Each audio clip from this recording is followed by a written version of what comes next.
We have a tradition from Imam Hussein al-Askari alayhi salam, where he tells us about the 5 signs of a believer. The first sign of a believer is al-takhattum bil-yamin, to have a ring on your right hand. This was a symbol of the followers of the Ahlul Bayt and a sign of Iman and faith. The Prophet Muhammad used to have many symbols for his own self when it came to, for example, his turban and the way that he would wear it. The Ahlul Bayt and the Imams after him also practiced this tradition. Wearing the ring on the right hand was one such practice of the Ahlul Bayt, and it became their symbol.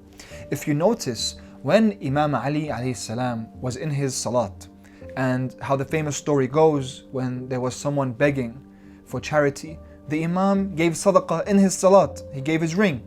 It was his right hand that he put forward to give his ring to the man. And so, as followers of the Ahlul Bayt, if we want to exemplify a sign of faith, then it is recommended for us to wear a ring on our right hand. Even trying to imitate the Ahlul Bayt in any way is a sign of faith itself. The second sign of Iman that the Imam tells us about is as-salat wahid wa khamseen, the prayer of 51 rik'ahs. Of course, we have the 17 rik'ahs that we perform every single day in our daily wajib salat, our obligatory prayers. Altogether, they are 17. If you like, 2 at Fajr, 4 during Dhuhr, 4 during Asr, 3 during Maghrib, and 4 during Isha. But with the recommended prayers, we have 51. Of course, those nawafil, as they are called, they are not obligatory for us to perform. So the one who is to do them out of devotion and commitment to Allah subhanahu wa ta'ala, out of their own free will, is of course practicing a sign of Iman. The third sign was al-hajr bismillahir rahmanir rahim. During our salat, we sometimes pray silently and we sometimes pray with a loud voice. During Fajr, Maghrib and Isha, we are supposed to read Quran in our salat with a louder voice.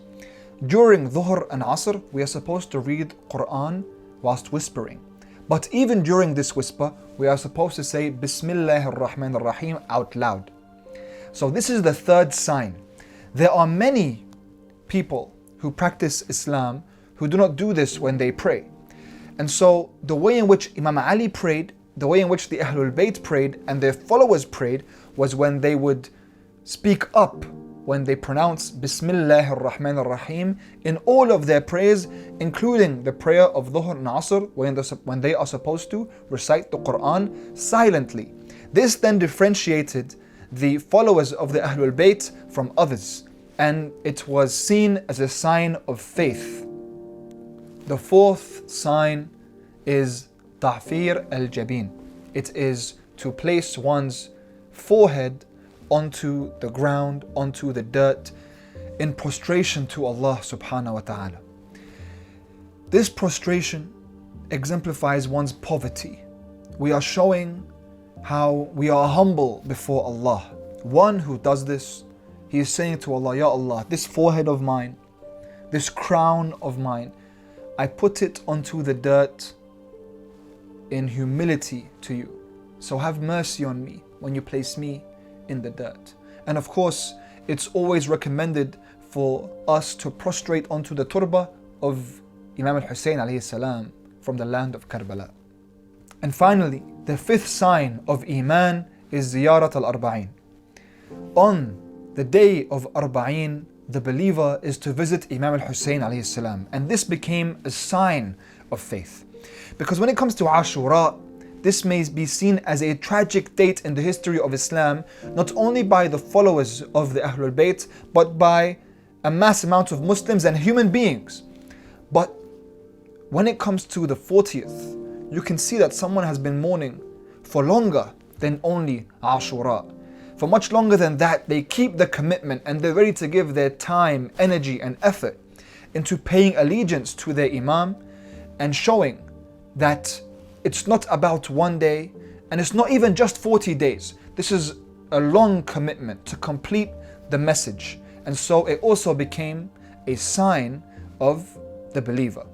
And so we are to ask ourselves, how many of these signs do we portray in our lives? Is there even one between me and Allah subhanahu wa ta'ala? Is there one that I practice?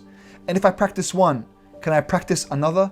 Until if Allah gives us the tawfiq to practice all five and be people of complete iman, God willing.